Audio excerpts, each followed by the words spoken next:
Meditaremos hoje sobre o Salmo 91, que diz: aquele que habita no esconderijo do Altíssimo e descansa à sombra do Todo-Poderoso, diz ao Senhor, meu refúgio e minha fortaleza, meu Deus, em quem confio. Nestes dois primeiros versos, nós observamos logo que o tema deste Salmo 91 é segurança. Este salmo é muito estimado. Este salmo muitas vezes é utilizado como se fosse um talismã, e esta não é a maneira correta de ler e entender este salmo. O fato é que, logo de início, o salmo se dedica a este tema de confiança em Deus. E isto deve ser exercido, esta confiança em Deus, porque Ele é refúgio, Ele é fortaleza e Ele deve ser a única razão da nossa confiança. Ele é a razão da nossa segurança. Então, isto quer dizer que para este tempo que atravessamos, é muito especial meditarmos e pensarmos nos dizeres e nas afirmações do Salmo 91. Dos versos 3 em diante, nós aprendemos mais ainda a respeito do fato de que Deus nos mantém seguros.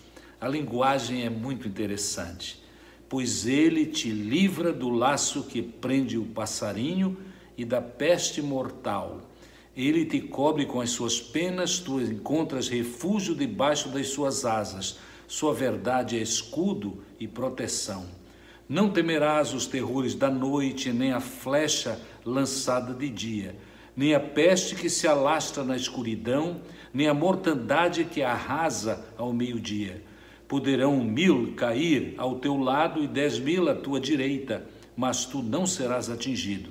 Somente contemplarás com os teus olhos e verás a recompensa dos ímpios. Porque fizeste do Senhor o teu refúgio e do Altíssimo a tua habitação, nenhum mal te sucederá, nem praga alguma chegará à tua tenda. É interessante este texto porque ele utiliza algumas figuras que algumas pessoas não percebem o seu significado por causa da sua experiência tão longe do que era a realidade da vida do salmista e de algumas pessoas mesmo no nosso tempo. Por exemplo, comentando sobre o tema de segurança, Deus nos manter seguros, ele diz, tu me colocas debaixo das asas e tu és o meu escudo. A lembrança nestas figuras é segurança, como os pintinhos que às vezes se colocam debaixo das asas da galinha e ali se sentem seguros. O escudo, a ideia que está por trás disso é escudo de metal, escudo que protege. Ali era lembrança de proteção na guerra. Naturalmente que os perigos são perigos muito comuns pelos quais o homem tem passado e ainda passa, mas alguns perigos aqui, nesta forma poética de apresentar perigos, são as seguintes: as armadilhas para os pássaros, as pestes, os terrores da noite, a flecha que voa de dia, a mortandade que assola ao meio-dia. O fato é que, não importando quais os perigos, em qualquer tempo, nós estamos seguros em Deus. Nós não devemos desvalorizar os perigos. Os perigos são aqui apresentados de maneira figurativa, mas são perigos reais. Não há perigos visíveis ou invisíveis, esperados ou inesperados, que surpreendam Deus e muito menos que o tornem incapaz de nos proteger. Deus sempre cumpre os seus planos na vida dos crentes e nós sabemos disso.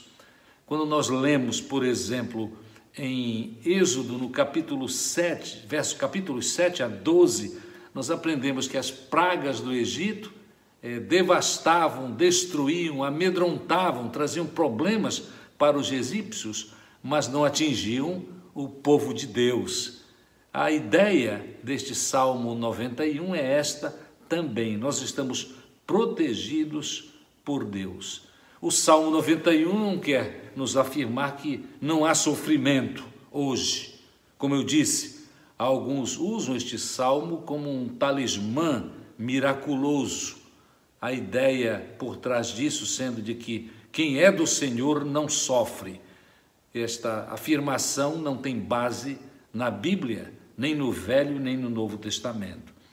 Mas o Salmo, em seguida, a partir do verso 11 e até o verso 16, afirma assim: porque ele, isto é Deus, dará ordem a seus anjos a teu respeito, para que protejam em todos os teus caminhos. Lembremos-nos que quando Satanás quis induzir Jesus a pecar, foi este o texto que ele usou para dizer a Jesus, a fim de que ele, porventura, caísse nesta tentação, e ele não caiu.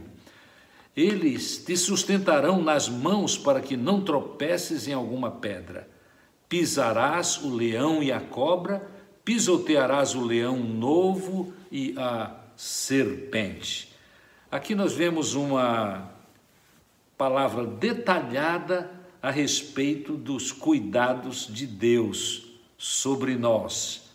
É interessante reconhecermos que Deus tem, segundo este texto, mensageiros à sua disposição, cuidando daqueles que confiam em Deus, em cada detalhe de suas vidas.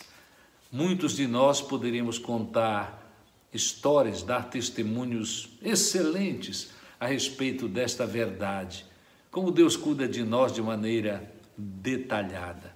Recentemente eu passei por algumas experiências onde eu vi precisamente estes cuidados de Deus na minha própria saúde. Mas o Salmo, que é tão precioso, continua no verso 14 assim: porque tanto me amou, eu o livrarei. Eu o colocarei a salvo, pois conhece o meu nome. Quando ele me invocar, eu lhe responderei. Na sua angústia estarei com ele. Eu o livrarei e o honrarei. Darei a ele longevidade e lhe mostrarei a minha salvação. A nossa proteção é certa, absolutamente certa, por causa de quem nos garante, isto é, Deus mesmo. Em última análise, a única razão de podermos viver confiantes é que o próprio Senhor é quem nos dá esta segurança. E há duas questões que devemos levantar aqui para chegarmos à conclusão. A primeira questão é essa: o que é que Deus, a nossa segurança, promete? No verso 14 nós lemos: eu o livrarei e também eu o salvarei. Deus nos livra de circunstâncias difíceis, mas muitas vezes Ele nos livra no perigo, no meio das dificuldades. A promessa real de Deus é que nós não precisamos temer. Desde o início, este salmo vem dizendo assim: nós não precisamos temer, nós não precisamos nos amedrontar, porque Deus não pode falhar. Ele é todo poderoso, é fiel e cumpre os seus planos. Mas ainda no verso 15, nós lemos: eu o honrarei. Ele, Deus, faz mais do que proteger e salvar. Ele protege e salva de maneira gloriosa. Eu já fiz referência às pragas do Egito. Lembremos-nos que a maneira gloriosa como Deus encaminhou a vida daqueles que precisavam ser salvos do tacão do Egito. Mas não apenas isto. Nestes dois últimos versos do Salmo 91, ele promete a sua presença. A linguagem é: eu estarei com ele. Então ele nos protege, ele nos salva e o faz gloriosamente, mas ele está sempre conosco. No Novo Testamento, Jesus Cristo também afirmou esta verdade. Ele disse: eis que eu estarei convosco todos os dias até a consumação dos séculos. A segunda pergunta que devemos fazer é: e para quem são estas promessas? Olha, essas promessas são para aqueles que estão pessoalmente relacionados a Deus, intimamente ligados a Deus. Verso 14 diz assim: porque ele tanto me amou, e afirma ainda, porque ele conhece o meu nome. Os que fazem assim são aqueles que invocam o nome de Deus quando têm suas necessidades.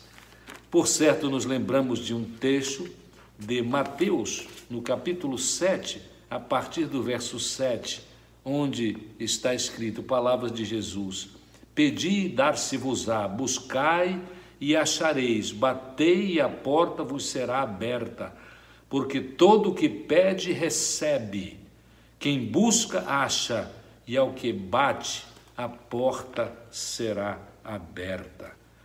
A nossa maior necessidade na vida é, de fato, vencermos o perigo da separação de Deus, separação eterna, e o julgamento de Deus por causa dos nossos próprios pecados.